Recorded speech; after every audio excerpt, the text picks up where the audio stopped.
അപ്പോൾ അങ്ങനെ മനസ്സിലാക്കിയിട്ട് അത് പഠിക്കാം. ഓക്കെ അല്ലേ? അപ്പോൾ ഈ ഒരു ക്വസ്റ്റ്യനാണ് ഇന്ന് അവസാനിപ്പിക്കുന്ന രീതിയിൽ ചെയ്യുന്നത്. അപ്പം നിങ്ങൾ എന്നെ കാൽക്കുലേറ്ററൊക്കെ എടുത്ത് നിങ്ങളൊന്ന് ലൈവായിട്ട് പറയണം. കാരണം ഇത്ര കാലം ഞാനിങ്ങനെ റെക്കോർഡഡ് വീഡിയോയിലൊക്കെ പോയതുകൊണ്ട് എനിക്ക് നിങ്ങൾ എന്തെങ്കിലും പ്രശ്നമുണ്ടോ? പ്രശ്നമില്ലല്ലോ. എന്തൊരു ഒച്ച കേട്ടല്ലോ. പുതിയതായിട്ട് ആരും വന്നിട്ടില്ലല്ലോ. ദർശന വരില്ലെന്ന് പറഞ്ഞിട്ടുണ്ടായിരുന്നു. ഇല്ല. അപ്പോൾ ഇത് അനൂപ ഈ ക്വസ്റ്റ്യൻ ഒന്ന് വായിച്ചേ.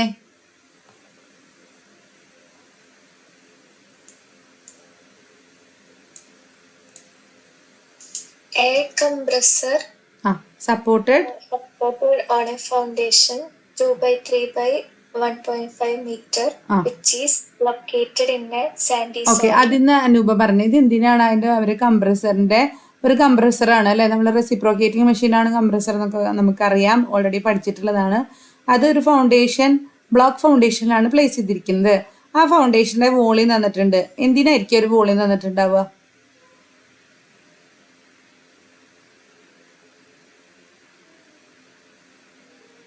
ഇത് ആൻസറിന്റെ പകുതി ഞാൻ തുറന്നു വെച്ചത് കൊണ്ട് അത് അവിടെ തന്നെ ഉത്തരങ്ങളൊക്കെ അവിടെ തന്നെ കിടക്കുന്നുണ്ട്. പക്ഷെ ഒന്ന് ബ്രെയിൻ ഒന്ന് പ്രവർത്തിപ്പിച്ചാൽ മനസ്സിലാവും.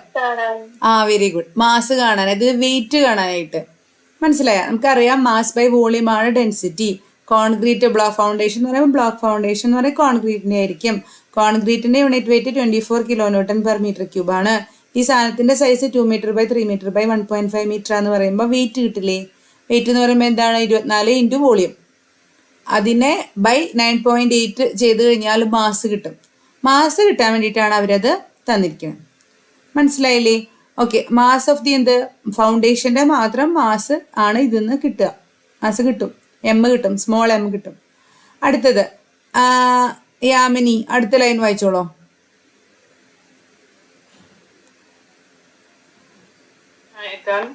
ഇതാ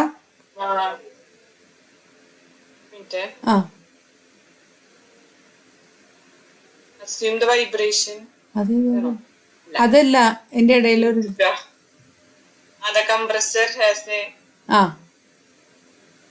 compressor has a total weight of 120 kilonewton and its operating frequency is 10 hertz. Okay, very good. അപ്പൊ അതിൽ എന്താണ് വന്നത്? കംപ്രസറിന്റെ ടോട്ടൽ വെയിറ്റ് അല്ലേ? അനൂപയ്ക്കും വെരി ഗുഡ് കേട്ടോ. അപ്പൊ കംപ്രസറിന്റെ ടോട്ടൽ വെയിറ്റ് എന്ന് പറയുന്നത് 120 kilonewton ആണ്. അതായത് നമുക്കറിയാം സ്മോൾ എം എന്ന് പറയുമ്പോൾ mass of machine plus mass of foundation ആണ് നമ്മുടെ എന്ത് സ്മോൾ എം എന്ന് പറഞ്ഞാൽ. ക്ലിയർ അല്ലേ? അപ്പോൾ അതിട്ട് കണ്ടോ, നമുക്ക് എപ്പോഴും അങ്ങനെയാണ്. അല്ലാതെ ഫൗണ്ടേഷൻ്റെ മാത്രമല്ല, ആ ഒരു അസംബ്ലിയുടെ മാസമാണ് സ്മോൾ എം. അപ്പോൾ കംപ്രസറിൻ്റെ വെയിറ്റ് 120 പറയുന്നുണ്ട്. അത് പറഞ്ഞാൽ 120 പ്ലസ് 2 × 3 × 1.5 × 24 ചെയ്യുമ്പോഴാണ് സ്മോൾ എം ആവുള്ളൂ. ഇത് മാസ് ഓഫ് ഫൗണ്ടേഷൻ മാത്രം നമുക്ക് കിട്ടും. മാസ് ഓഫ് മെഷീൻ മാത്രം 120, രണ്ടും കൂടി ആഡ് ചെയ്യുമ്പോഴാണ് ടോട്ടൽ വെയിറ്റ് കിട്ടുക. And it's operating frequencies 10 hertz എന്ന് പറയുമ്പോൾ എഫ് ആണ്, ഫ്രീക്വൻസി എഫ് ആണ് 10 ഹെർട്സ് എന്ന് പറഞ്ഞു തന്നിട്ടുള്ളത്. ക്ലിയർ അല്ലേ? അഞ്ജന, അടുത്ത ലൈൻ വായിച്ചോളൂ.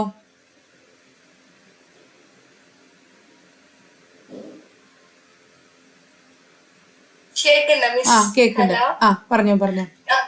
Total weight of the oscillating mass is 2.5 kilonewton with the eccentricity centimeter. അത് ഇത്തിരി ടഫ് വേർഡ് ആയിപ്പോയി. കുഴപ്പമൊന്നുമില്ല, അത് സാരില്ല. Total weight of oscillating mass എന്ന് പറയുമ്പോൾ എന്താണ് അവരതുകൊണ്ട് ഉദ്ദേശിച്ചത്? ഇത് കുറച്ച് കൊനഷ്ട പിടിച്ച ചോദ്യമാണ് കേട്ടോ. ശരിക്കും ഇങ്ങനത്തെ ചോദ്യം വരില്ല എന്ന് പ്രതീക്ഷിക്കാം. Total weight of oscillating mass എന്ന് പറഞ്ഞാൽ ശരിക്കും പറഞ്ഞാലേ അത് സ്മോൾ എമ്മിൻ്റെ അല്ല. ഇവിടെ എന്തോ ഒരു സാധനം അവർ ചെയ്യുന്നുണ്ട്. ആ ഇക്വേഷനൊക്കെ ഒരു വൃത്തികെട്ട ഇക്വേഷനൊക്കെ ഇവിടെ വരുന്നുണ്ട്. ഇത് ഇങ്ങനെ അങ്ങ് പഠിച്ചു വെക്കുക. സാധാരണ നമ്മുടെ ആംപ്ലിറ്റ്യൂഡിൻ്റെ ഇക്വേഷൻ ഇതാണ്. യൂഷ്വൽ കേസിൽ ഇതേ ചോദിക്കുള്ളൂ. Q0/K ഡിവൈഡഡ് ബൈ √m/ആരോട് വരെ അതേ ചോദിച്ചിട്ടുള്ളൂ. നമുക്കിപ്പോൾ അത് ഈ ക്വസ്റ്റ്യൻ ചിലപ്പോൾ ഇതുപോലെ വരികയാണെങ്കിലാണ് ഇപ്പോൾ ഇത് വേണം, അല്ലെങ്കിൽ ഇത് ഇങ്ങോട്ട് വിട്ടാലും കുഴപ്പമൊന്നുമില്ല. പക്ഷേ ഇങ്ങനെ മനസ്സിലാക്കുക. ഇത് എന്ന് പറയുന്നത് ഇപ്പോൾ അഞ്ജന വായിച്ചില്ലേ, അപ്പം അതിൽ നോക്കി നോക്കും. ഇതിലിപ്പോൾ എന്താ പറഞ്ഞത്? Total weight of oscillating mass is 2.5 kilonewton എന്ന് പറയുന്നത് അത് ഓസിലേറ്റിംഗ് മാസിൻ്റെ എന്ന് പറയുമ്പോഴേ ഇതാണ് കേട്ടോ. ആ അൺബാലൻസ്ഡ് ഫോഴ്സിനെയാണ് അത് കാണിക്കുന്നത്, അല്ലാതെ സ്മോൾ എമ്മിലേക്കുള്ളതല്ല. അൺബാലൻസ്ഡ് ഫോഴ്സ് ഉണ്ടാവില്ലേ, Q0/K എന്നൊക്കെ പറയുന്നതിൽ എക്സൈറ്റിംഗ് ഫോഴ്സിനെയാണ് അവർ പറയുന്നത്.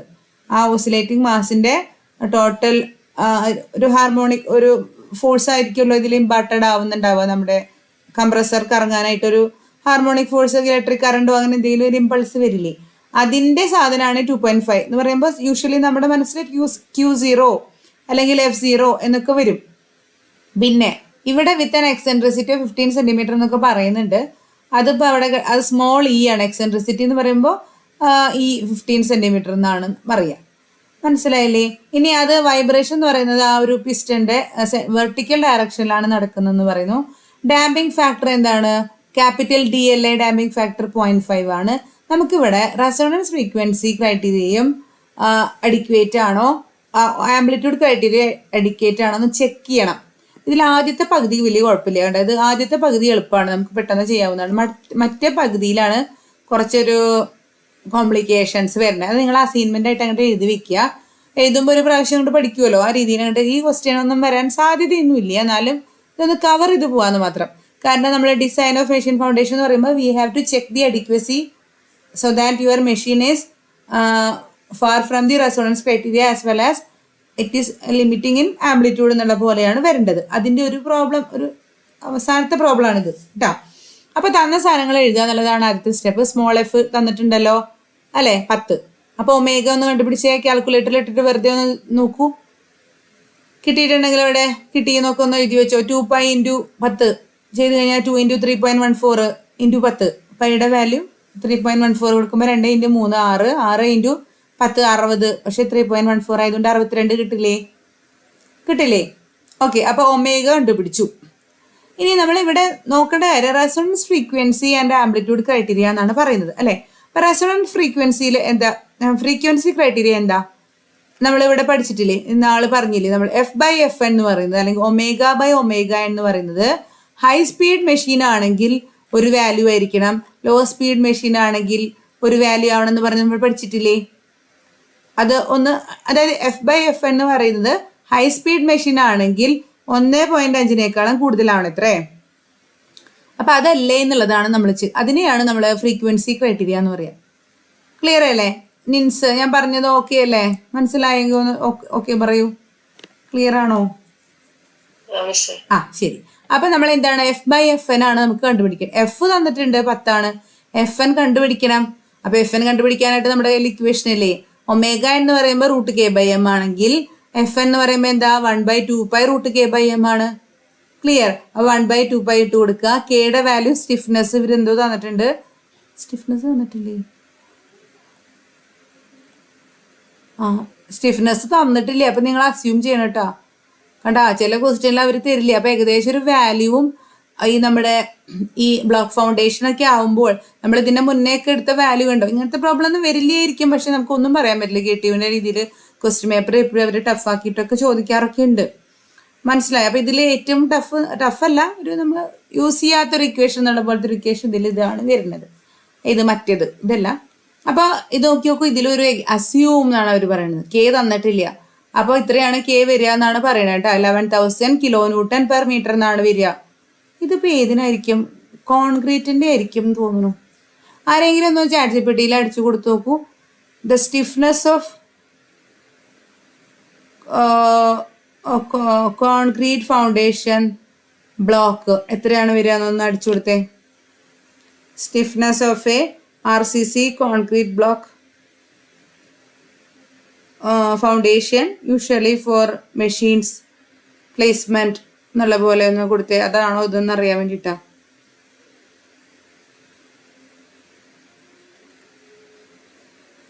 കിട്ടിയവരെ അവിടെ ഉത്തരം ഒന്ന് പറഞ്ഞോളൂ.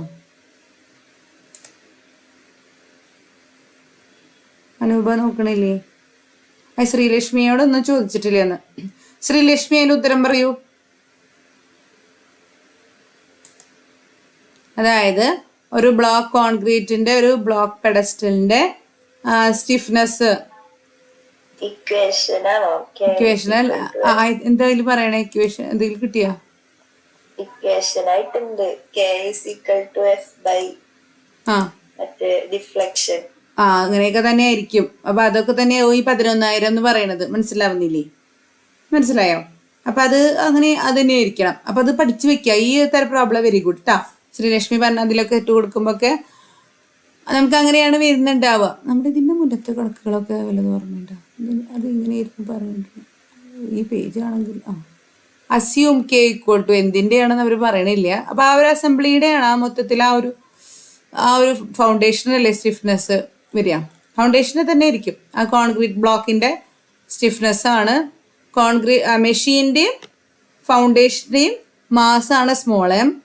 നമ്മുടെ ആ ഒരു ബ്ലോക്ക് ഫൗണ്ടേഷനും അതിൻ്റെ താഴെ വരുന്ന സോയില്, കുറച്ച് സോയിലിൻ്റെ പോർഷൻ അതിൽ എക്സൈറ്റേഷൻ വൈബ്രേഷന് ടേക്ക് പാർട്ട് ചെയ്യുമെന്ന് പറഞ്ഞില്ലേ. അപ്പോൾ രണ്ടും കൂടി ആഡ് ചെയ്യായിരിക്കും K1 + K2 എന്നൊക്കെ പറഞ്ഞിട്ട് അങ്ങനെയൊക്കെ ആയിരിക്കാം ഈ 11,000 kN/m³ വരുന്നത്. മിക്കവാറും തരും തന്നെ വിചാരിക്കുക. ഇവർ തരാത്തതുകൊണ്ട് നമ്മളത് അസ്യൂം ചെയ്തു കേട്ടോ. 11,000. ഇനി 1/2π√11,000 × 10⁻³ മാസ് നിങ്ങൾ എന്ത് ചെയ്തു? രണ്ടും കൂടി ആഡ് ചെയ്ത് മനസ്സിലായില്ലേ? മെഷീൻ്റെ മാസും കിലോഗ്രാമിലാക്കി, ഫൗണ്ടേഷൻ്റെ മാസും കിലോഗ്രാമിലാക്കി അല്ലേ. 12 × 10⁻³ 120 × 10⁻³ ചെയ്തു. മറ്റതും 9.8 ചെയ്തു. രണ്ടും കൂടി കൂട്ടി ഉത്തരം കിട്ടി 2.852. ഓക്കെ. ഇനി നമ്മൾ എന്താ ചെയ്യണം? F/Fn ചെയ്യണം. F is the normal exciting frequency 10 hertz. 10/2 ചെയ്യുമ്പോൾ എത്ര വന്നു? 10/2.8 ആണ്. 3.5 വന്നു. അപ്പോൾ അത് പഠിച്ച് വെക്കണം. അതായത് IS കോഡിൽ ഉണ്ടായിരിക്കും ഇതൊക്കെ. >1.5 നിങ്ങൾ പക്ഷേ പഠിക്കണം. നിങ്ങൾക്ക് കോഡ് കയറ്റാൻ പറ്റില്ല എന്നുള്ളത് അറിയില്ല. അല്ലെങ്കിൽ ഇപ്പം പഠിച്ചു വെക്കുക കേട്ടോ. >1.5 ആണെങ്കിൽ ഹൈ സ്പീഡ് മെഷീൻസിന് it is safe with respect to frequency approach. അപ്പോൾ ഈ ഇങ്ങനെ ഒരു മാസം സ്റ്റിഫ്നെസ് ഒക്കെ പ്രൊവൈഡ് ചെയ്ത് കഴിഞ്ഞാൽ റെസൊണൻസ് ഉണ്ടാവില്ല എന്നാണ് അതിൻ്റെ അർത്ഥം. മനസ്സിലായില്ലേ? ഇത്രയും മാസം ഇത്രയും ഒരു 11,000 സ്റ്റിഫ്നെസ് നിങ്ങൾ കീപ്പ് ചെയ്താൽ എന്തുണ്ടാവില്ല? Resonance can be avoided. അതും വലിയ കുഴപ്പമില്ല. ഇനി അടുത്തതാണ് ഇത്ര ഒരു സുഖമില്ലാത്ത ആംപ്ലിറ്റ്യൂഡ് ക്രൈറ്റീരിയ. അതിൽ സാധാരണ നമ്മുടെ ഇക്വേഷൻ ഈ എക്സെൻട്രിസിറ്റി എന്ന് പറയുന്ന അഞ്ജനായി പറഞ്ഞ വാക്കൊന്നും ഇല്ലെങ്കിൽ സുഖമായിട്ട് നമുക്ക് Q0/K എന്ന് പറഞ്ഞ് കണ്ടുപിടിക്കാമായിരുന്നു. ഇതാണ് നമ്മുടെ ഇക്വേഷൻ ആംപ്ലിറ്റ്യൂഡ് കണ്ടുപിടിക്കാൻ. പക്ഷെ ഇവിടെ എന്തോ ഒരു എക്സെൻട്രിസിറ്റി എന്നൊക്കെ പറഞ്ഞതുകൊണ്ട് ഇതാണ് ഇത്രേൻ്റെ ഇക്വേഷൻ. മനസ്സിലായോ? Amplitude equal if total weight of the oscillating mass and the eccentricity with respect to rotational axis. അതായത് ആ ഓസിലേറ്റിംഗ് മാസിൻ്റെ വെയിറ്റ് റൊട്ടേഷണൽ ആക്സിസ് ആയിട്ട് എന്തോ എക്സെൻട്രിസിറ്റി ഉണ്ടാക്കുകയാണെങ്കിൽ ആംപ്ലിറ്റ്യൂഡ് കണ്ടുപിടിക്കണം എന്ന് പറഞ്ഞാൽ Q0/K √1 - d² + 2d ω/ω² അല്ല. പകരം എന്ത് വേണം? ആംപ്ലിറ്റ്യൂഡ് ഈക്വൽ ടു ഇതാണ്. ഇനി ഇതിൽ തന്നെ എക്സെൻട്രിസിറ്റി എന്നുള്ള വാക്കൊന്നും ഇല്ല എന്ന് വിചാരിക്കുക. ഈ ക്വസ്റ്റ്യനിൽ എക്സെൻട്രിസിറ്റി ഒന്നും ഇല്ല. If the total weight of oscillating mass is 2.5 എന്ന് മാത്രമാണ് പറഞ്ഞതെന്ന് വിചാരിക്കുക. അപ്പം എന്ത് ചെയ്യും അനൂപ? അപ്പം ആംപ്ലിറ്റ്യൂഡ് കണ്ടുപിടിക്കാനായത് ഇക്വേഷൻ ഇതിൽ ഈ വാക്കില്ലായിരുന്നെങ്കിൽ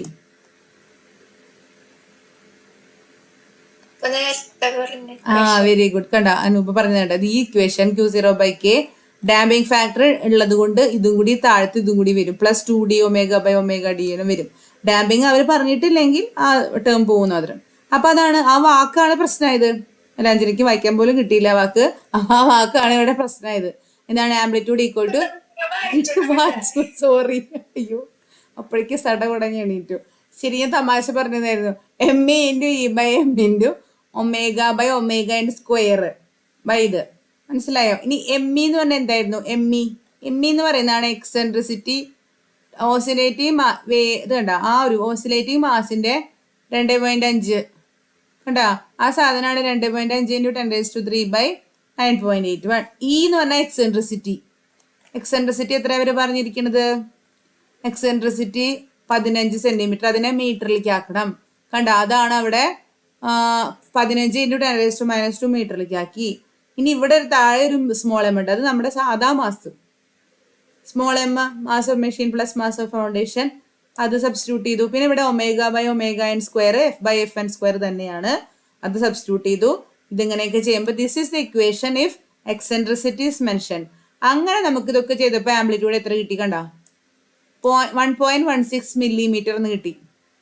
അപ്പോൾ അവർ പറയുന്നുണ്ട്, ടേബിൾ IS കോഡിൽ പറയുന്നുണ്ട്, ഹൈ സ്പീഡ് മെഷീനറി കംപ്രസർ എന്നൊക്കെ പറയുന്ന ഒരു ഹൈ സ്പീഡ് മെഷീനറിയാണ്. അല്ല, അത്രയും ഫ്രീക്വൻസിയിലാണ് അത് കറങ്ങുക. അതിൻ്റെ ആംപ്ലിറ്റ്യൂഡ് 0.02 to 0.05 mm പക്ഷെ അൺഫോർച്ചുനേറ്റ്ലി അങ്ങനെയല്ല. അപ്പം നമുക്ക് എന്ത് ചെയ്യണം?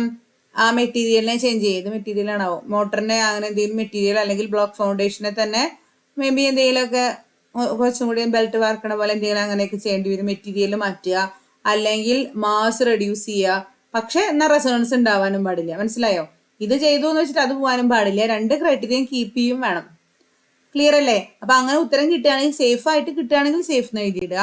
സേഫ് അല്ലെങ്കിൽ റീഡിസൈൻ ചെയ്യാന്ന് പറഞ്ഞിട്ട് എഴുതിയിടുക. ക്ലിയർ ആണോ? അപ്പൊ ഇതാണ് നിങ്ങളുടെ അസൈൻമെന്റ് 1 ഒന്നാമത്തെ ചോദ്യം. അത് നിങ്ങൾ നോട്ടിലേക്ക് എഴുതുന്നു. ഓക്കെ, അപ്പൊ തിങ്കളാഴ്ച ഞാൻ നോട്ട് ചിക്കിട്ടോ. ഈ പറഞ്ഞ കാര്യങ്ങളൊക്കെ വേണം. ഇനി അസൈൻമെന്റ് 2 രണ്ടാമത്തെ ചോദ്യം ഇതാണ്, the steps of vibration analysis എന്ന് പറഞ്ഞിട്ട്. അതിനാദ്യം എന്താണ് ഇപ്പം നമ്മൾ ആലോചിച്ച് നോക്കും. നമ്മുടെ ഒരു നിങ്ങളിരിക്കുന്ന വീടിന്റെ വൈബ്രേഷൻ അനാലിസിസ് അല്ലെങ്കിൽ ഡൈനാമിക് അനാലിസിസ് എന്നായിരിക്കാം ചോദ്യം. അത് ചെയ്യണമെങ്കിൽ നിങ്ങൾ എന്ത് ചെയ്യണം?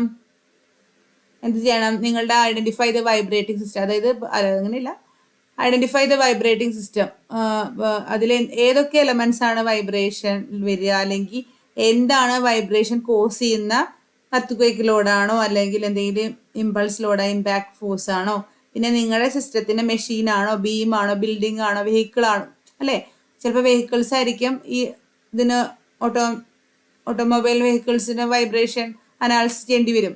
ബിൽഡിങ്സ് വൾണറബിൾ ഏരിയയിൽ എർത്ത്ക്വേക്ക് റീജിയനുള്ള ബിൽഡിങ്ങിനെ നമുക്കത് ചെയ്യേണ്ടി വരും. ബീംസ് മെഷീൻസിനൊക്കെ അത് ചെയ്യേണ്ടി വരും. അപ്പൊ ആദ്യം സിസ്റ്റം ഐഡന്റിഫൈ. ഇത് ഞാൻ ആ മറ്റേ വീഡിയോയിൽ പറയേണ്ടി തോന്നുന്നു, ഡൈനാമിക്സിന്റെ വീഡിയോയിൽ റെസ്പോൺസ് എന്തൊക്കെ ഒരു സാധനം പറയണ്ടായിരുന്നു. ഒരു സിസ്റ്റത്തില് എന്തോ ഒരു സാധനം, അത് ഓർമ്മയില്ല എനിക്ക്. ഡൈനാമിക് അനാലിസിസ് എന്ന് പറഞ്ഞാൽ എന്താന്ന് പറഞ്ഞ തുടക്കത്തിൽ എന്തോ പറയുന്നുണ്ട്, ഡൈനാമിക് റെസ്പോൺസ് എന്നൊക്കെ പറഞ്ഞിട്ട് ആ എംടെക്കാരെ വീഡിയോയിൽ പറയുന്നുണ്ടായിരുന്നു. അപ്പൊ അതില് നമ്മളിത് പറയുന്നത് ആ സിസ്റ്റത്തിലാണല്ലോ എന്ത് വരിക, ഇത് വരിക, ഇൻകമ്മിങ് ആയിട്ടുള്ള അത് വരിക. അപ്പൊ അതിനനുസരിച്ച് ആ സിസ്റ്റം ബിഹേവ് ചെയ്തിട്ടാണ് അതിന്റെ ഒരു റെസ്പോൺസ് പ്രൊവൈഡ് ചെയ്യുന്നുണ്ടാവും. അപ്പൊ അങ്ങനെ സിസ്റ്റത്തിനെ നമ്മൾ ഡിഫൈൻ ചെയ്യണം. സിസ്റ്റത്തിന്റെ geometry, material properties, boundary conditions ഒക്കെ എസ്റ്റാബ്ലിഷ് ചെയ്യുക എന്നുള്ളതാണ് first step, define the step. അത് കഴിഞ്ഞിട്ട് നമ്മൾ എന്ത് ചെയ്യണം? നിങ്ങൾ ഒന്നുകിൽ മാസ് സ്പ്രിങ് ഐഡിയലൈസേഷൻ ചെയ്യും, അല്ലെ? മാസ്, നിങ്ങളുടെ മൊത്തം ബോഡീന് ഇത്ര മാസ് ഉണ്ട്, അതിന്റെ താഴെ അതിന് ഇത്ര സ്റ്റിഫ്നെസ് ഉണ്ടെന്നുള്ള രീതിയിൽ മാസ് സ്പ്രിങ് ഡാമ്പർ ഉണ്ടെങ്കിൽ, അല്ലെ, യൂഷ്വലി എല്ലാ കേസും ഡാംപ്ഡ് ആയിരിക്കും. തിയറിറ്റിക്കലി ആണ് അൺഡാംപ്ഡ് എന്ന് പറയുള്ളൂ. ശരിക്കും എന്താണ്, ഡാമ്പിങ് ഉണ്ടാവും, വൈബ്രേഷൻ കുറയ്ക്കാനുള്ളത്. അപ്പൊ മാസ് സ്പ്രിങ് ഡാംപ്ഡ് ഡാഷ്ബോർഡ് മോഡലൊക്കെ ആയിട്ട് നമ്മൾ അതിനെ റെപ്രസെന്റ് ചെയ്യും. SDIF സിസ്റ്റം ആയിട്ട് അല്ലെങ്കിൽ MDOF സിസ്റ്റം ആയിട്ടൊക്കെ നമ്മൾ അതിന്റെ മോഡല് ക്രിയേറ്റ് ചെയ്യും. മാസ് സ്പ്രിങ് ഡാഷ്ബോർഡ് മോഡലില് അതാണ് ഡെവലപ്പ് മാത്തമാറ്റിക്കൽ മോഡൽ. എന്നിട്ട് നമ്മൾ എന്ത് ചെയ്യുന്നു? ഇക്വേഷൻ ഒക്കെ എഴുതുന്നു. MA plus KX plus CV equal to 0 അല്ല 0 ഇഫ് ഫ്രീ വൈബ്രേഷൻ, ഫോഴ്സ്ഡ് ആണെങ്കിൽ അതിനനുസരിച്ച് ഇക്വേഷൻ എഴുതുക. അതാണ് രണ്ടാമത്തെ സ്റ്റെപ്പ്. അതിന്റെ ശേഷം ഡിറ്റർമിൻ സിസ്റ്റം പാരാമീറ്റേഴ്സ്. എന്നിട്ട് നമ്മൾ കാൽക്കുലേറ്റ് ഓർ മെഷർ, ഒന്നുകിൽ മാസ്, സ്റ്റിഫ്നെസ്, ഇതൊക്കെ കണ്ടുപിടിക്കണ്ടേ? നമ്മളിപ്പോ ഈ പ്രോബ്ലം ചെയ്തപ്പോൾ അങ്ങനെയല്ലേ ചെയ്തേ? മാസ് എത്രയാന്നുള്ളത് ഇപ്പൊ അനൂപ് പറഞ്ഞിട്ടുണ്ടായിരുന്നു, ശ്രീലക്ഷ്മി രണ്ടും കൂടി ആഡ് ചെയ്യണം എന്ന് പറഞ്ഞിട്ടുണ്ടായിരുന്നില്ലേ? അങ്ങനെ മാസ്, സ്റ്റിഫ്നെസ് ഒക്കെ കണ്ടുപിടിക്കുക. ഡാമ്പിംഗ് കോഷ്യന്റ് കണ്ടുപിടിച്ചിട്ട് നമ്മൾ ആ സിസ്റ്റത്തിലേക്ക് നമ്മുടെ ഗവേണിംഗ് ഇക്വേഷനിൽ ഇട്ട് കൊടുക്കേണ്ടി വരും. അതിന്റെ ശേഷം അങ്ങനെയൊക്കെ സിസ്റ്റത്തിനെ അങ്ങനെ ചെയ്താൽ പിന്നെ നമ്മുടെ എന്താണ്, identify the excitation, forced vibration ആണോ ഫ്രീ വൈബ്രേഷൻ ആണോ എന്നുള്ളതിനനുസരിച്ച് നമ്മൾ നമ്മുടെ ഇക്വേഷൻ ഫോർമുലേറ്റ് ചെയ്യണം എന്നാണ് പറയുന്നത്. ന്യൂട്ടൺസ് ലോ തന്നെയാണ് ഇവിടെയൊക്കെ വരുന്നത്. ന്യൂട്ടൺ തന്നെയാണ് ഇതൊക്കെ കണ്ടുപിടിച്ചിട്ട്. ഡി ആലംബർട്ട്സ് പ്രിൻസിപ്പിളും എനർജി മെത്തേഡ്, ഇങ്ങനെ 3 തരത്തിൽ നമുക്കിത് ചെയ്യാത്രേ. Newton second law, d'Alembert's principle, energy മെത്തേഡിൽ ജനറൽ ഇക്വേഷൻ ഇങ്ങനെയാണ് വരിക. എന്നിട്ട് ഇങ്ങനെ ഒരു ഡിഫറൻഷ്യൽ ഇക്വേഷൻ ഇതിൽ നിന്ന് ഫോർമുലേറ്റ് ചെയ്തിട്ട് അതിനെ സോൾവ് ചെയ്യുമ്പോൾ നമുക്ക് എന്ത് കിട്ടും? സെഡ് അല്ലേ നമുക്ക് കിട്ടാറ്, ഡിസ്പ്ലേസ്മെന്റ്.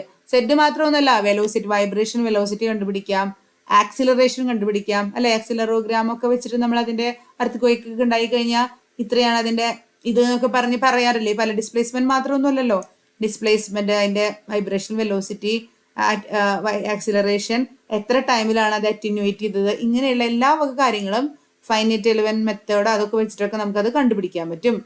മനസ്സിലായോ? പിന്നെ എന്തൊക്കെയാ പറയുന്നത്? അത്രയൊക്കെ തന്നെ ഉള്ളൂ. പിന്നെ ഇതൊക്കെ എന്തൊക്കെയാ എഴുതി വെച്ചിരിക്കുന്നത് മനസ്സിലാവണില്ല. അതുപോലെ വൈബ്രേഷൻ ക്യാരക്ടറിസ്റ്റിക്സ് ഒക്കെ കാൽക്കുലേറ്റ് ചെയ്യാൻ പറ്റും. ഫ്രീക്വൻസി, ഡാമിംഗ് റേഷ്യോ, അതൊക്കെ തന്നെ നമ്മൾ ഈ പറഞ്ഞ കാര്യങ്ങൾ തന്നെ. നാച്ചുറൽ ഫ്രീക്വൻസി, ഡാമിംഗ് റേഷ്യോ ഇതൊക്കെ കണ്ടുപിടിക്കാൻ പറ്റും. Analyse result. ഇനി വേണമെങ്കിൽ ഇതൊക്കെ വൈബ്രേഷൻ അനലൈസ് ചെയ്ത് കഴിഞ്ഞാൽ നമുക്ക് എങ്ങനെ വൈബ്രേഷൻ കുറയ്ക്കാമെന്നുള്ള കാര്യങ്ങളും ഒക്കെയും കണ്ടുപിടിക്കാലോ. മനസ്സിലായില്ലേ? How can you reduce vibration? Damping increase ചെയ്യേണ്ടി വരും ചിലപ്പോൾ. അല്ലെങ്കിൽ എന്താണ് സ്റ്റിഫ്നെസ് മാസ് മോഡിഫൈ ചെയ്യേണ്ടി വരും. മനസ്സിലായി? നമ്മൾ വൈബ്രേഷൻ അനാലിസിസ് ചെയ്ത് കഴിഞ്ഞാൽ ഒരു അനാലിസിസ് ചെയ്താൽ നമുക്ക് റിസൾട്ട് വേണ്ടേ? അപ്പം എന്താണ്, നമുക്ക് recommend measures, control measures provide ചെയ്യാൻ പറ്റും, അത് വാലിഡേറ്റ് ചെയ്യാൻ പറ്റും, അതുപോലെ അതിനെ വാലിഡേറ്റ് ചെയ്യാൻ പറ്റും. പിന്നെ ഇതിൻ്റെ താഴെ ഇങ്ങനെ ഒരു സാധനം കൂടി കൊടുത്തിട്ടുണ്ട്. അപ്പം ഇതൊക്കെ ഈ രീതിയിലാണ് നിങ്ങൾ അതിൻ്റെ വൈബ്രേഷൻ അനാലിസിസിൻ്റെ ഉത്തരം എഴുതി വെക്കേണ്ടത്. മനസ്സിലായോ? ഇതിപ്പോൾ നിങ്ങൾ സോഫ്റ്റ്വെയറിലൊക്കെ ചെയ്ത് കഴിഞ്ഞാൽ നിങ്ങൾക്ക് എക്സ്പെരിമെൻ്റൽ മെഷർമെൻ്റ് ആയിട്ട് അത് കോറിലേറ്റ് ചെയ്യാനും കമ്പയർ ചെയ്യാനും ഒക്കെ ഇതിൽ സാധ്യമാണ് വൈബ്രേഷൻ അനാലിസിസ് ചെയ്താൽ. ക്ലിയർ അല്ലേ? അപ്പൊ ഇതാണ് നമ്മുടെ രണ്ടാമത്തെ ക്വസ്റ്റ്യൻ, അസൈൻമെന്റിലെ രണ്ടാമത്തെ ക്വസ്റ്റ്യൻ ഇതാണ് കേട്ടോ. ഓക്കെ, ഇനി മൂന്നാമത്തെ ക്വസ്റ്റ്യൻ പറഞ്ഞിട്ടുണ്ടായിരുന്നില്ലല്ലോ. മൂന്നാമത്തെ ക്വസ്റ്റ്യൻ എന്തോ ഞാൻ മനസ്സിൽ വിചാരിച്ചിട്ടുണ്ട്, പക്ഷെ മറന്നുപോയി. അപ്പൊ അത് അവിടെ നിൽക്കട്ടെ, അതെന്തെങ്കിലും ഓർമ്മ വന്നാൽ ഞാൻ പറയാം. അതും കൂടി ഉദ്ദേശിച്ചിട്ടുണ്ടായിരുന്നല്ലോ, 3 ക്വസ്റ്റ്യൻ ഉദ്ദേശിച്ചിട്ടുണ്ടായിരുന്നു. ഇത് രണ്ടെണ്ണം എഴുതിയിട്ട് വേണം മണ്ടേക്ക് വരാൻ. ഓക്കെ അല്ലേ? ഇനി നമ്മൾ അടുത്ത സാധനത്തിലേക്ക് വേഗം, അത് 10 സ്ലൈഡേ ഉള്ളൂ, അത് ഇപ്പൊ കഴിയും ചെയ്യും കേട്ടോ. നമ്മുടെ അര മൊഡ്യൂൾ എന്ന് പറഞ്ഞില്ലേ, അതിനെ ഒന്ന് കാച്ചിക്കുറുക്കി ഇപ്പൊ വേഗം പറയാം. എന്നിട്ട് മണ്ടേ നമുക്ക് ഒരു കുഞ്ഞ് റിവിഷൻ ഈ ഫസ്റ്റ് മൊഡ്യൂളിൽ വേണമെങ്കിൽ, ഇല്ലെങ്കിൽ സെക്കൻഡ് മൊഡ്യൂളിൽ നമുക്ക് അടുത്ത അതിലേക്ക് പോവുകയും ചെയ്യാം. ക്ലിയർ?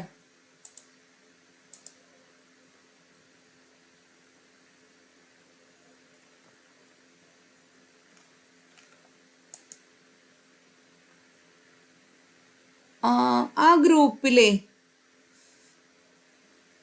നിങ്ങൾ ഇതൊന്നിട്ടേ, ഇതിലോ എല്ലാം കൂടി ഒന്നും എടുക്കാൻ പറ്റണില്ല. ആരെങ്കിലും ഒന്നും കൂടി ഫോർവേഡ് ചെയ്തേ. മറ്റേ സിലബസ് ഇട്ടുണ്ടായിരുന്നില്ലേ മൊഡ്യൂൾ 2ന്റെ, അതൊന്നും കൂടി ഒന്ന് ഫോർവേഡ് ചെയ്യൂ. മൊഡ്യൂൾ 1ന്റെ സിലബസ്. ഇത് കുറച്ച് സ്ലൈഡേ ഉള്ളൂ കേട്ടോ. ഇത് സ്ലൈഡ് ഇപ്പോൾ കഴിയും, വേഗം വേഗം പറഞ്ഞു പോവുകയും ചെയ്യാം. പക്ഷെ ഇതൊക്കെ നിങ്ങൾ പഠിക്കണം.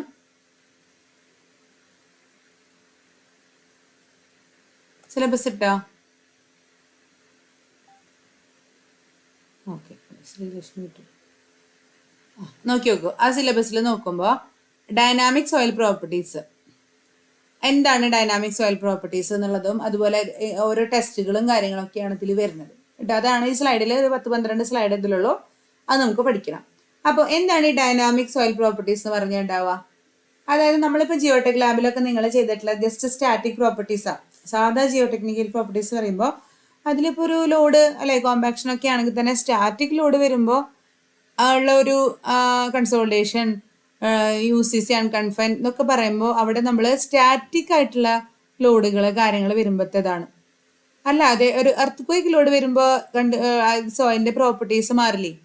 അത് നമ്മൾ വല്ലതും ജിയോടെക് ലാബിൽ ചെയ്തിട്ടുണ്ടോ? ഇല്ല. അതിനെയാണ് നമ്മൾ ഡൈനാമിക് സോയിൽ പ്രോപ്പർട്ടീസ് പറയുന്നത്.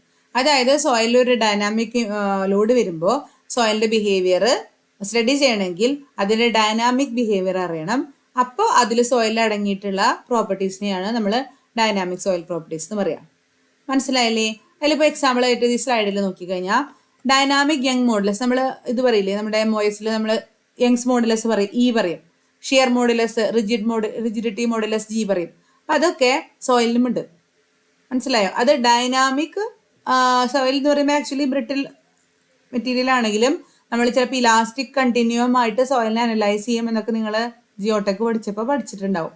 അപ്പോൾ അതിൽ നമുക്ക്, കാരണം ബ്രിട്ടില എന്ന് പറഞ്ഞാൽ നമുക്ക് ഒന്നും എക്സ്പ്ലോർ ചെയ്യാൻ പറ്റില്ല. അപ്പോൾ അതുകൊണ്ട് നമ്മൾ സോയിലിനെ ചിലപ്പോൾ എന്തായിട്ട് പറയാം, ഇലാസ്റ്റിക് മെറ്റീരിയലാണ്. അപ്പോൾ അതുകൊണ്ട് തന്നെ ചില ഇലാസ്റ്റിസിറ്റി ക്വയഷൻ്റെ ഒക്കെ സോയിലിന് ഉണ്ടെന്ന് പറയും.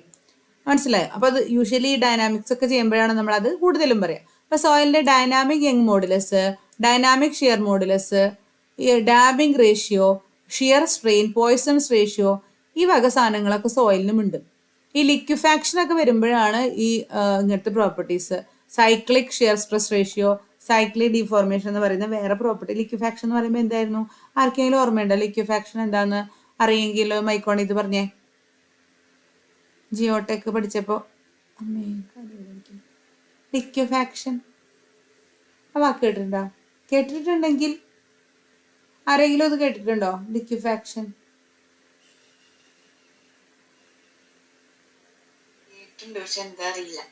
ലിക്വിഫാക്ഷൻ എന്ന് പറയുമ്പോൾ ഒന്നുമില്ല, നമ്മുടെ എർത്ത് ലോഡ് വരുമ്പോഴേ സാച്ചുറേറ്റഡ് സോയിലില് അതിന്റെ ഷിയർ സ്ട്രെങ്ത് ലൂസ് ചെയ്തിട്ട് it will float like water എന്നാണ് പറയുന്നത്. വെള്ളം പോലെ ഒഴുകാൻ തുടങ്ങും.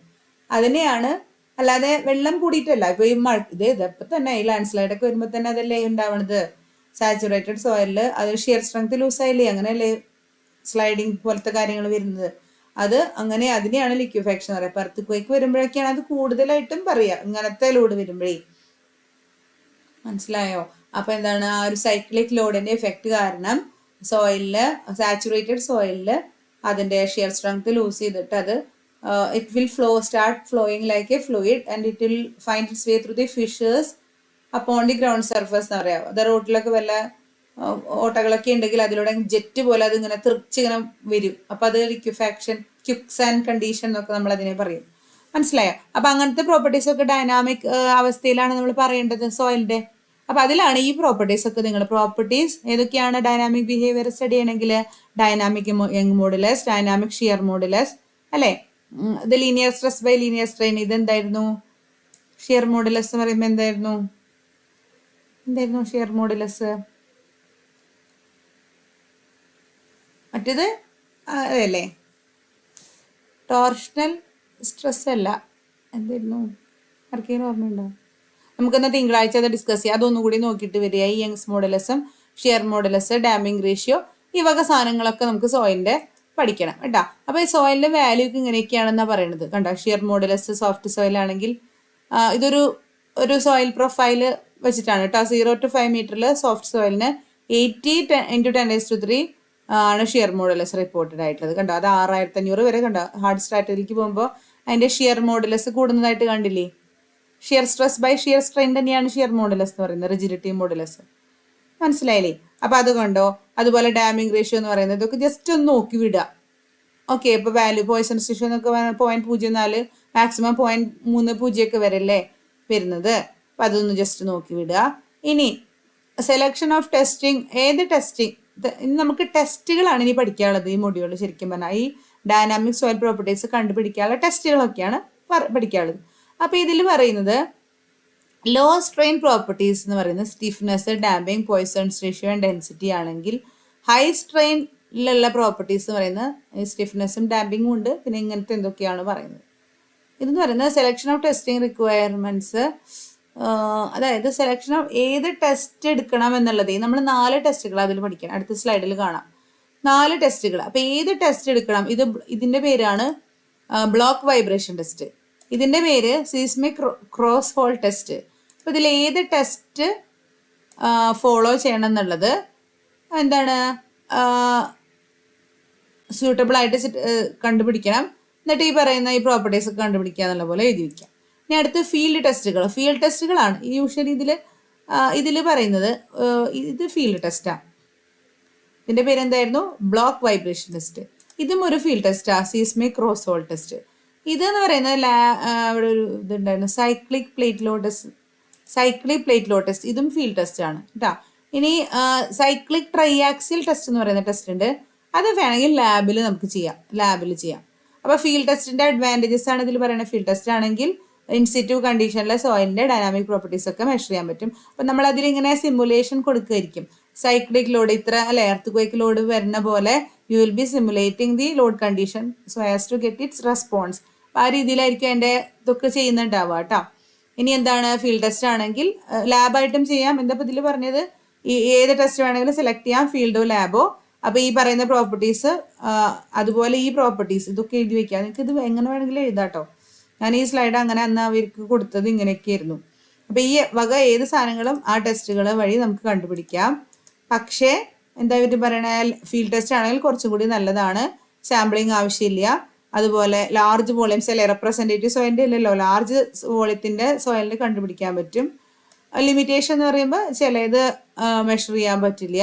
തിയറിറ്റിക് കോറിലേഷൻ വഴിയാണ് ചിലപ്പോൾ സാധ്യമാവുള്ളൂ. കൺസ്ട്രെയിൻസ് വരും ഫീൽഡ് ടെസ്റ്റിൽ. എല്ലാ ഡെപ്തിലൊന്നും നമുക്ക് ചെയ്യാൻ പറ്റിയെന്ന് വരില്ലല്ലോ, എക്കണോമിക്കൽ ആവണമെന്നില്ല. അങ്ങനെയൊക്കെയാണ് അതിൽ ലിമിറ്റേഷൻസ് വരും. ക്ലിയർ അല്ലേ? ഇനി ആദ്യത്തെ test seismic cross hole test. ഇത് ഞാൻ ജസ്റ്റ് പറഞ്ഞു പോണേ ഉള്ളൂ. തിങ്കളാഴ്ച നമുക്ക് ഡീറ്റെയിൽ ആയിട്ട് പറയണമെന്നുണ്ടെങ്കിൽ പറയാം.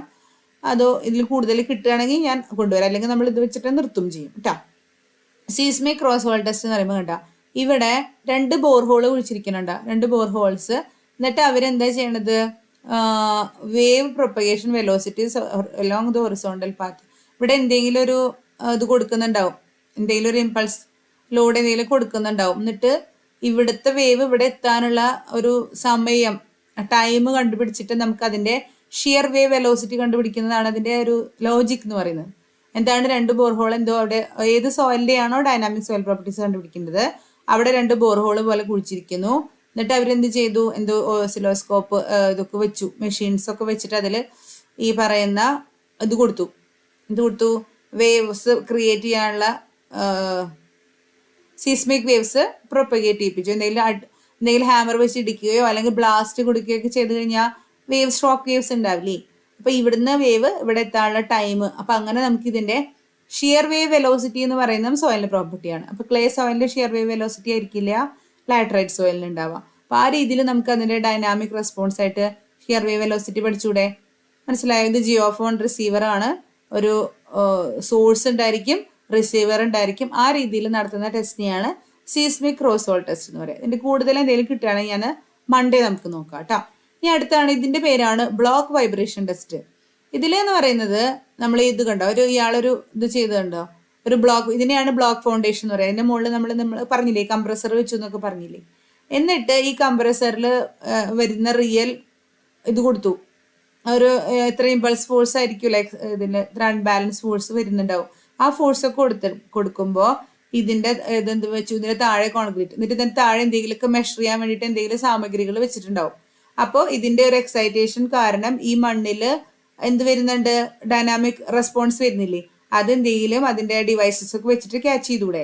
മനസ്സിലായി? അതിനെയാണ് നമ്മൾ ബ്ലോക്ക് വൈബ്രേഷൻ ടെസ്റ്റ് എന്ന് പറയുന്നത്. അത് block vibration test is use to evaluate dynamic and damping properties. അത് ഡൈനാമിക് ലോഡ് കൊടുത്തു കഴിഞ്ഞാൽ അതിന്റെ ടെസ്റ്റ് ചെയ്ത് കഴിഞ്ഞാൽ അത് കിട്ടും. ഇതിന്റെ കൂടുതൽ നോട്ട് ഉണ്ടോ നോക്കിയിട്ട് നമുക്കത് ചെയ്യാം കേട്ടോ. പറഞ്ഞ പോലെ IS കോഡും കൂടി ഒക്കെ ഉണ്ടോ എന്ന് ഞാൻ നോക്കട്ടെ. അങ്ങനെയാണെങ്കിൽ കോഡ് പക്ഷെ കയറ്റാൻ പറ്റുമോ നമുക്ക് അറിയില്ല, നോക്കി വെക്കാം. ഇനി ബ്ലോക്ക് വൈബ്രേഷൻ ടെസ്റ്റ് വെർട്ടിക്കൽ ആയിട്ടും ചെയ്യാം, ഹൊറിസോണ്ടൽ ആയിട്ടും ചെയ്യാമെന്ന് പറയണു. അപ്പൊ ഇതിൽ കണ്ടോ, ഇത് അത്ര തന്നെ ഉള്ളൂ. ഇതിന്റെ വേറെ ഉണ്ടോ നോക്കിയിട്ട് ഞാൻ വരാം. മൺഡേ നമുക്ക് വേണമെങ്കിൽ നോക്കാം. ഇതിന്റെ യൂട്യൂബ് വീഡിയോ അനൂപ ശ്രീലക്ഷ്മി ഇതിന്റെ യൂട്യൂബ് വീഡിയോ ഗ്രൂപ്പിൽ ഇടണം, സീസ്മിക് ക്രോസ് ഹോൾ ടെസ്റ്റ് കേട്ടാ. ഇനി യാമിനി ഇതിന്റെ ശ്രീലക്ഷ്മി ഒരാൾക്ക് ഇട്ടാൽ പോരെ, ഒരാളിത് ഇടുക. യാമിനി ഇതിന്റെ ഇട്ടോളോ, ഈ യൂട്യൂബ് വീഡിയോ ഇതിന്റെ ബ്ലോക്ക് വൈബ്രേഷൻ ടെസ്റ്റ് എന്ന് പറഞ്ഞിട്ട് അതിന്റെ ഇടുക. മനസ്സിലായോ? പറഞ്ഞേ കേട്ടില്ലേ? ഹലോ, ശരി. അപ്പൊ അത് പഠിച്ചുട്ടോ, അത് ഇടണോടെ അത് പഠിച്ചും കഴിഞ്ഞു. ഇനി വെർട്ടിക്കൽ വൈബ്രേഷൻ ടെസ്റ്റ് എന്ന് പറയുന്നത് ഇതിൽ കണ്ട ഡിഫറെന്റ് വൈബ്രേഷൻ എന്ന് പറയുന്നത് for identifying different soil layers 3 boreholes. ബോർഹോളില്ലേ, ബോർഹോൾ കണ്ട ഇത്രയും ഡെപ്തിലാണ് അവർ കണ്ടത്, 35 മീറ്റർ വരെ ഡെപ്തിൽ ബോർഹോളൊക്കെ എടുത്തിട്ടുണ്ട്. എന്നിട്ട് എന്താ ഇവര് ചെയ്തിരിക്കണേ, വെർട്ടിക്കൽ വൈബ്രേഷൻ ചെയ്തപ്പോൾ നമുക്ക് ഈ എത്രമാത്രം ഡെപ്തിൽ ആ ഒരു വേവിന്റെ ഇത് വരും എന്നൊക്കെ കണ്ടുപിടിക്കാൻ പറ്റുമായിരിക്കും. എന്തായാലും വീഡിയോ ഇടുമല്ലോ, അപ്പൊ നമുക്ക് കൂടുതൽ മനസ്സിലാക്കാൻ പറ്റും. ഹൊറിസോണ്ടൽ വൈബ്രേഷൻ അതുപോലെ വെർട്ടിക്കൽ എക്സ്റ്റെൻഡിൽ മാത്രമുള്ള ഡൈനാമിക് പ്രോപ്പർട്ടീസ് അല്ല, ഈ പറയുന്ന ഹൊറിസോണ്ടൽ വൈബ്രേഷൻ ടെസ്റ്റ് നടത്തി കഴിഞ്ഞാൽ ഹൊറിസോണ്ടൽ റെസ്പോൺസും കണ്ടുപിടിക്കാൻ പറ്റിയിരിക്കും. മനസ്സിലായോ? എന്നിട്ട് സോയിലിന്റെ കാറ്റഗറി വരെ എന്തൊക്കെയോ എഴുതി വെച്ചിട്ടുണ്ട്. ബോറിംഗ് ഓപ്പറേഷൻ കണ്ടക്ട് എടുക്കുക, അനലൈസിങ് ഫീൽഡ് ആൻഡ് ലാബോറട്ടറി ഒബ്സർവേഷൻസിനെ അനുസരിച്ച് നമുക്ക് ഇതുവരെ ചോദിച്ചു കണ്ടിട്ടില്ല. എനിക്കറിയില്ല ചോദിക്കുമെന്ന് അറിയാം. നമുക്ക് ക്വസ്റ്റ്യൻ പേപ്പർ നോക്കണം, അതൊക്കെ തിങ്കളാഴ്ച നമുക്ക് ചെയ്യണം. ഇതേവരെയുള്ള പ്രീവിയസ് ക്വസ്റ്റ്യൻ പേപ്പർ ഡിസ്കഷൻ ഒക്കെയും തിങ്കളാഴ്ചയാണ് നമ്മൾ ഉദ്ദേശിച്ചിട്ടുള്ളത്. അപ്പൊ അതൊക്കെ കൊണ്ടുവരിക, മീൻസ് ഡ്രൈവിലാക്കിയിട്ട് വരിക, നമുക്ക് നോക്കാം. കഴിഞ്ഞ ഞാൻ എടുക്കാത്തോണ്ടേ അതിന്റെ മുന്നത്തെ കൊല്ലത്തെ എനിക്ക് ഓർമ്മയില്ല. പിന്നെ അന്നൊന്നും ഇത്ര അധികം ക്വസ്റ്റ്യൻ പേപ്പറും ഇല്ലല്ലോ നമ്മുടെ കയ്യില്. അതൊക്കെ ഒരു ഇതുണ്ട്. ആദ്യത്തെ കൊല്ലം ഒരു ക്വസ്റ്റ്യൻ പേപ്പർ കയ്യിലുണ്ടായിരുന്നില്ല, പിന്നെ ഞാൻ ഒരു കൊല്ലം കൂടി എടുത്തിട്ടുള്ളൂ. അങ്ങനെയായിരുന്നു. നമുക്ക് നോക്കാം, തിങ്കളാഴ്ച നമ്മൾ ക്വസ്റ്റ്യൻ പേപ്പർ ഒക്കെ വെച്ചിട്ട് നോക്കാം. അപ്പൊ ഇതൊക്കെ പഠിക്കണം, പക്ഷെ അറിയണം. കാരണം ക്വസ്റ്റ്യൻ പേപ്പർ നോക്കുമ്പോഴേ നമുക്ക് മനസ്സിലാവുള്ളൂ എങ്ങനെയാണ് ചോദ്യം പോണത് കേട്ടാ. അപ്പൊ ഇതൊന്ന് മനസ്സിലാക്കി വെക്കും, ഇത് അങ്ങോട്ട് പോട്ടെ. എന്തായാലും പേരെങ്കിലും പഠിച്ചു വെക്കുക. എന്തായാലും യാമിനി ഇപ്പൊ ഇതിടുമ്പോ വിശദമായിട്ടുള്ള ഒരു വീഡിയോ ആയിരിക്കും യാമിനി ഇടുന്നുണ്ടാവുക. അപ്പൊ ബ്ലോക്ക് വൈബ്രേഷൻ ടെസ്റ്റ്, അതുപോലെ ശ്രീലക്ഷ്മിയുടെ പേരല്ലേ ഞാൻ പറഞ്ഞിരുന്നേ, സീസ്മിക് ക്രോസ് ഹോൾ ടെസ്റ്റും ഇടുക. അപ്പൊ അത് പഠിച്ചു കേട്ടോ, ഹൊറിസോണ്ടൽ വൈബ്രേഷൻ ടെസ്റ്റ്. അടുത്തത് സൈക്ലിക് പ്ലേറ്റ് ലോ ടെസ്റ്റ്. ഇത് 5 ഇട്ടോളോ. സൈക്ലിക് പ്ലേറ്റ് ലോ ടെസ്റ്റ് എന്ന് പറയുന്നത് അടുത്തതാണ്. അത് നിങ്ങൾ ജിയോടെക്കിൽ പഠിച്ചിട്ടുണ്ട്. ഈ പ്ലേറ്റ് ലോ ടെസ്റ്റ് പഠിച്ചിട്ടില്ലേ? നിൻസ് ഓർമ്മയുണ്ടോ? നിൻസ് അനൂപ ഓർമ്മയുണ്ടോ? ഇത് സൈക്ലിക് പ്ലേറ്റ് ലോ ടെസ്റ്റ് പഠിച്ചു ഓർക്കുന്നില്ലേ? സാധാ സ്റ്റാറ്റിക് ഇത് ഓർമ്മയുള്ളത് Plate load very test. Good. Plate load test നമ്മുടെ ബെയറിംഗ് കപ്പാസിറ്റി ഒക്കെ കണ്ടുപിടിക്കാനായിട്ട് പ്ലേറ്റ് ലോഡ് ടെസ്റ്റ് ഓർമ്മയില്ലേ? അതേ സാധനം തന്നെ. അത് സൈക്ലിക് ലോഡാണ് അതിൽ കൊടുക്കണമെങ്കിൽ അതിന്റെ പേര് സൈക്ലിക് പ്ലേറ്റ് ലോഡ് ടെസ്റ്റ്. അപ്പൊ നിങ്ങൾ പഠിച്ചതാണ് ജിയോടെക്കില്. ഒരു ട്രെഞ്ച് എടുത്തിട്ട് നമ്മൾ ഇത് അതിന്റെ ഇടയിൽ ഒരു പ്ലേറ്റ് വെക്കും എന്നൊക്കെ പറഞ്ഞ് സാധാരണ പോലെ നമ്മൾ പഠിച്ചിട്ടില്ലേ? അതില് പക്ഷെ എന്തായിരുന്നു ലോഡിങ് അൺലോഡിങ് എന്ന് പറഞ്ഞിട്ടൊരു വീഡിയോ ഇപ്പൊ തന്നെ വന്നിട്ടുണ്ട്. അപ്പൊ അതിന്റെ ലോഡിങ് അൺലോഡിങ് എന്ന് പറഞ്ഞിട്ടൊക്കെ നമ്മൾ അതിന്റെ സ്റ്റാറ്റിക് രീതി ആണ് പറഞ്ഞിട്ടുണ്ടായിരുന്നത്. ഇതൊരു സൈക്ലിക് രീതിയിൽ ചെയ്താൽ നമുക്കതിന്റെ എന്ത് ചെയ്യാൻ പറ്റും? ഈ സോയിലിന്റെ നേരത്തെ പറഞ്ഞ എന്തൊക്കെയായിരുന്നു പ്രോപ്പർട്ടീസ്? ഡാമ്പിങ് റേഷ്യോ, പിന്നെ ഷിയർ വേവ് വെലോസിറ്റി, അതിന്റെ എന്തൊക്കെയായിരുന്നു dynamic modulus velocity, shear modulus, ഈ വക എന്ത് സാധനങ്ങൾ വേണമെങ്കിലും അതിന്റെ കണ്ടുപിടിക്കാൻ പറ്റും. മനസ്സിലായോ? അപ്പൊ അതാണ് ഇത്ര കഴിഞ്ഞു. ഇനി ഒരു സ്ലൈഡും കൂടി ഇല്ലോട്ട്. അപ്പൊ ഇതോടെ നമ്മൾ പറഞ്ഞ സംഭവം 4 ടെസ്റ്റുകളായിട്ടാ. അപ്പൊ ഇതൊക്കെ ഇതിലുള്ള കാര്യങ്ങളൊക്കെ അതുപോലെ വീഡിയോ ഇടുമ്പോൾ കൂടുതൽ മനസ്സിലാവും. പിന്നെ നമ്മുടെ സിലബസിലെ ലാസ്റ്റ് പറയുന്ന അവർ കോറിലേഷൻ എന്ന് പറഞ്ഞിട്ടൊരു സാധനം പറയുന്നുണ്ട്. അതായത് SPT ടെസ്റ്റ് ഓർമ്മയില്ലേ? ഇനി ഞാൻ ചോദ്യം ചോദിക്കാത്തത് ആരോടായിരുന്നു? ഇന്ന് എല്ലാവരോടും ചോദിച്ചിട്ടില്ല. സ്റ്റാൻഡേർഡ് പെനിട്രേഷൻ ടെസ്റ്റ് ചോദ്യം ചോദിക്കാം എല്ലാവരും. ഓക്കെ. അപ്പൊ SPT ടെസ്റ്റ് ഓർമ്മയില്ലേ? എങ്ങനെയായിരുന്നു SPT ടെസ്റ്റ് ചെയ്യാന്നുള്ളത്? ആരോടൊപ്പം ചോദിക്കുക? നിങ്ങൾക്ക് എല്ലാവർക്കും അറിയണ്ടാവും. എല്ലാവരോടും ഒരു റൗണ്ട് ചോദിച്ചു കഴിഞ്ഞിട്ടുണ്ട്. SPT ടെസ്റ്റ് ചെയ്തിട്ട് ഒരു 15 സെന്റിമീറ്ററിൽ നമ്മൾ അടയാളപ്പെടുത്തുന്നിട്ട് നമ്മൾ ഒരു ഹാമർ ഇട്ടിടിക്കും. അപ്പൊ 15 സെന്റിമീറ്റർ താഴാനുള്ള നമ്പർ ഓഫ് ബ്ലോസ് കൗണ്ട് ചെയ്യും എന്നൊക്കെ പറഞ്ഞിട്ട് SPT നമ്പർ നമ്മള് അല്ലെ, നമ്മൾ കേരളത്തിലൊക്കെ ഏത് കൺസ്ട്രക്ഷൻ ചെയ്യുകയാണെങ്കിൽ SPT ടെസ്റ്റ് മസ്റ്റ് ആയിട്ടും ചെയ്തിട്ടുണ്ടാവണം. എന്നാലാണ് നമുക്ക് ആ സോയിൽ പ്രൊഫൈല് SPT നമ്പറിന്റെ ബേസിലാണ് നമുക്ക് സോയിൽ ഇതാന്നുള്ളത് ഡെഡ്യൂസ് ചെയ്യാൻ പറ്റുക. അതായത് നമുക്കൊരു ഇതുണ്ടാവും അല്ലെ, ഈ ക്ലേ ആണെങ്കിൽ ഇത് അങ്ങനെ. അപ്പൊ അത് ഒരു ക്ലേ ആണെങ്കിൽ ഇതെന്നല്ല, SPT ടെസ്റ്റ് ചെയ്യുമ്പോൾ നമുക്ക് അതിന്റെ സോയിൽ പ്രൊഫൈലിലെ ഓരോ ഡെപ്തിലെയും സോയിലിന്റെ പ്രോപ്പർട്ടീസ് കറക്റ്റ് ആയിട്ട് കണ്ടുപിടിക്കാൻ പറ്റും. മനസ്സിലായോ? SPT നമ്പർ മാത്രം അതുകൂടാതെ അവിടുന്ന് സോയിൽ സാമ്പിൾസ് ആ പർട്ടിക്കുലർ ഡെപ്തിൽ നിന്ന് എടുക്കുമ്പോൾ ജിയോടെക് ലാബിൽ പോയി ടെസ്റ്റും കൂടി ചെയ്താൽ കേമായി എന്ന് പറയുന്ന പോലത്തെ അവസ്ഥയാണ്. അപ്പൊ SPT ടെസ്റ്റ് ചെയ്യാതെ നമുക്കൊരു ഫ്ലാറ്റോ ഒരു വലിയ കൺസ്ട്രക്ഷൻ ഒന്നും ചെയ്യാൻ പറ്റില്ല. അപ്പൊ ഈ SPT ടെസ്റ്റ് ചെയ്ത് കഴിഞ്ഞാൽ ഇവര് പറയുന്നു, സിലബസിൽ നമ്മളോട് ചോദിച്ചിട്ടുള്ളത് വാട്ട് ഈസ് എ കോറിലേഷൻ എന്നാണ് ചോദിച്ചത്. ഇവിടെ പറയുന്നുണ്ട് നമ്മുടെ G എന്ന് പറഞ്ഞാൽ എന്തായിരുന്നു? Shear modulus, dynamic shear modulus G കണ്ടുപിടിക്കാനായിട്ട്. ഇത് അന്നത്തെ നോട്ടാട്ടോ എൻ്റെ. ഞാൻ പറഞ്ഞ പോലെ പുതിയ വല്ലതൊക്കെ കിട്ടുമോ നോക്കട്ടെ.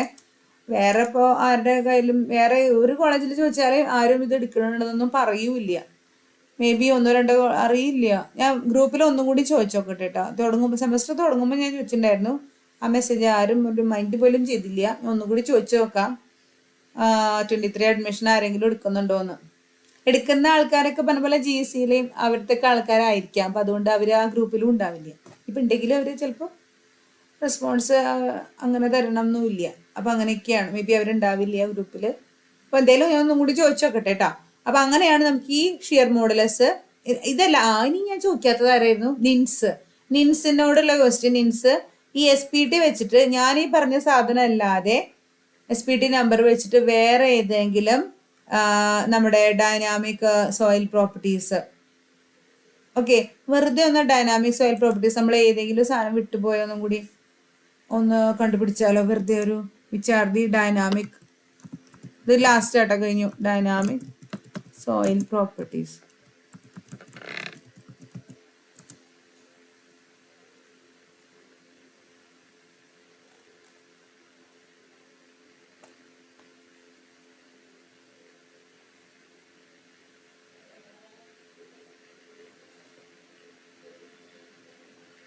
ആടാ ഡൈനാമിക് ഷിയർ മോഡുലസ്. ഇത് വേണമെങ്കിൽ ഒന്ന് നോട്ടിൽ എഴുതാല്ലേ. ഇത് കാണുമ്പോൾ ഒരു രസം ഉണ്ടല്ലോ.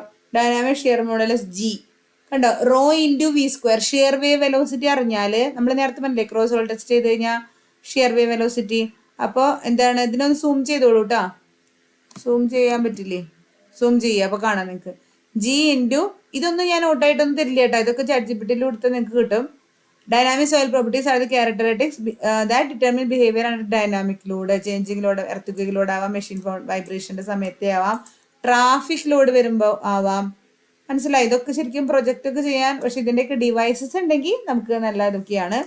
എൻ്റെ കൂടെ തന്നെ ഞങ്ങൾ ബിടെക്കിന് പഠിക്കുമ്പോൾ എൻ്റെ ഒരു ഫ്രണ്ട്സ് അവർ ലെറ്റിൻ്റെ സ്റ്റുഡൻസ് എൻ്റെ ഫ്രണ്ട്സൊക്കെ ലെറ്റുകാർ തന്നെയാണ് കൂടുതലുണ്ടായിരുന്നത്.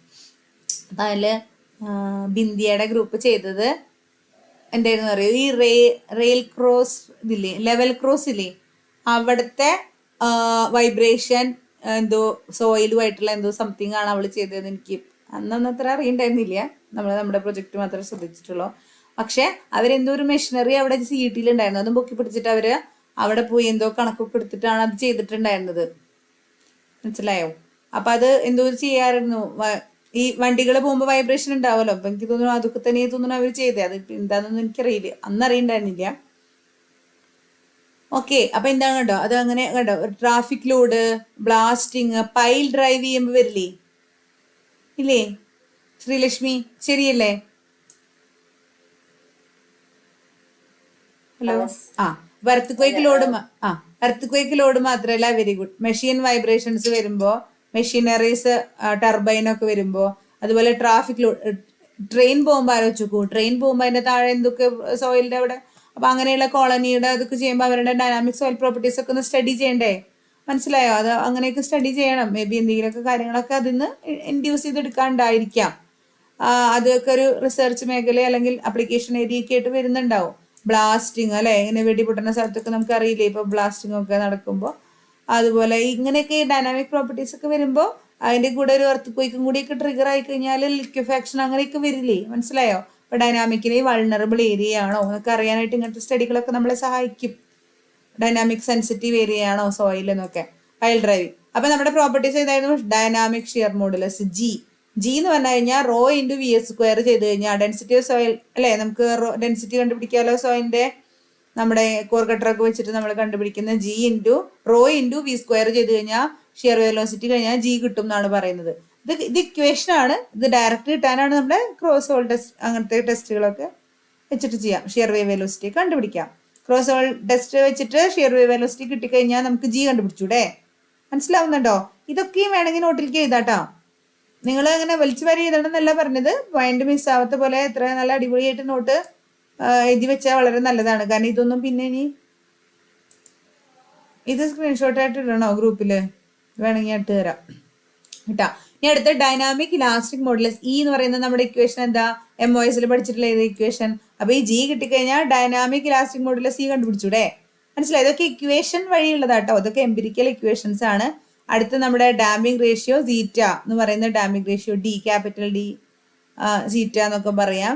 അത് എത്രമാത്രം സോയിലിന് വൈബ്രേഷൻ എനർജീനെ ഡിസിപ്പേറ്റ് ചെയ്യാനുള്ള കഴിവുണ്ട്. ക്ലേ സോയിലിന്റെ എബിലിറ്റി ആയിരിക്കില്ല ഗ്രാവലി സോയിലിന് ഉണ്ടാവുക. അതിന്റെ ഒരു ക്വസ്റ്റ്യനാണ് ഡാമ്പിംഗ് റേഷ്യോ. അതും ഒരു ഡൈനാമിക് പ്രോപ്പർട്ടിയാണ്. പോയിസൺസ് റേഷ്യോ എന്തായിരുന്നു? Lateral strain by longitudinal strain. അത് സോയിലിനുണ്ട്. അപ്പൊ അത് ഡൈനാമിക് ലോഡ് വരുമ്പോൾ ഉണ്ട്. അപ്പൊ അത് യൂഷ്വലി സോയിലിന് 0.2 to 0.45 ആണ്. ഷിയർ വേവ് വെലോസിറ്റി എത്ര സ്പീഡിലാണ് വേവ് പാസ് ചെയ്യുക എന്നുള്ളതാണ്. അത് സോയിലിന്റെ സ്റ്റിഫ്നെസ്സിനെ ഇൻഡിക്കേറ്റ് ചെയ്യണമെന്നാണ് പറയണത്. മനസ്സിലായോ? അപ്പൊ ഹയർ VS ആണെങ്കിൽ ഡെൻസർ സോയിലാണ്. സ്പീഡ് കൂടുതലാണെങ്കിൽ ഡെൻസ് സോയിലാണ്. വോയിഡ്സ് ഇല്ലെങ്കിൽ ഭയങ്കര അടുത്തടുത്ത് പാക്കിംഗ് ആണെങ്കിൽ വേഗം പോവില്ലേ?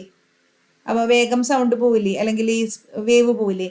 അപ്പൊ അതാണ് കേട്ടോ. ഡെൻസ് സ്റ്റിഫ് ആണെങ്കിൽ ഷിയർ വെലോസിറ്റി കൂടുതലായിരിക്കും. ലൂസ് ഓയിൽ ആണെങ്കിൽ VS കുറവായിരിക്കും. ഇതൊന്നും പിന്നെ ഡൈനാമിക് ബെയറിംഗ് കപ്പാസിറ്റി ഇതൊന്നും വലിയ പ്രത്യേകിച്ച് വലിയ കാര്യമായിട്ട് തോന്നുന്നില്ല. അപ്പൊ ഇങ്ങനെയുള്ള കാര്യങ്ങളൊക്കെയാണ് ഉള്ളത്. അപ്പൊ ഞാൻ നിൻസിനോട് എന്തായിരുന്നു പറഞ്ഞത്? അപ്പൊ നിൻസ് അത് ചെയ്യുക. ഈ SPT നമ്പർ അല്ലാതെ സാധനം പോയോ? SPT നമ്പർ നമ്മൾ കുറച്ച് പറഞ്ഞില്ലേ? അതല്ലാതെ എന്തെങ്കിലും കോറിലേഷൻ ഉണ്ടോ എന്നുള്ളത് കണ്ടുപിടിച്ചിട്ട് ആ ഗ്രൂപ്പിലിടണം. ഓക്കെ അല്ലേ? അപ്പൊ ഇതോടെ നമ്മുടെ ഫസ്റ്റ് മൊഡ്യൂൾ കഴിഞ്ഞു. പക്ഷെ ഇതെല്ലാം പഠിച്ചിട്ട് വേണം തിങ്കളാഴ്ച വരാൻ. ക്വസ്റ്റ്യൻ പേപ്പർ ഡിസ്കഷൻ ഉണ്ടാവും. നമ്മളുടെ പ്രോബ്ലം ഏതെങ്കിലും ഡൗട്ട് ഉണ്ടെങ്കിൽ അത് നമ്മൾ 1-2 ചെയ്യും. ക്വസ്റ്റ്യൻ പേപ്പർ ഡിസ്കസ് ചെയ്യും. പിന്നെ നിങ്ങൾ ഒന്ന് പഠിച്ചിട്ടും വരും. ഓക്കെ, അപ്പൊ ഞാൻ നിർത്തിയാലോ? അപ്പോൾ thank you very much. Thank you, Miss. Okay Thank you, Miss. Okay okay.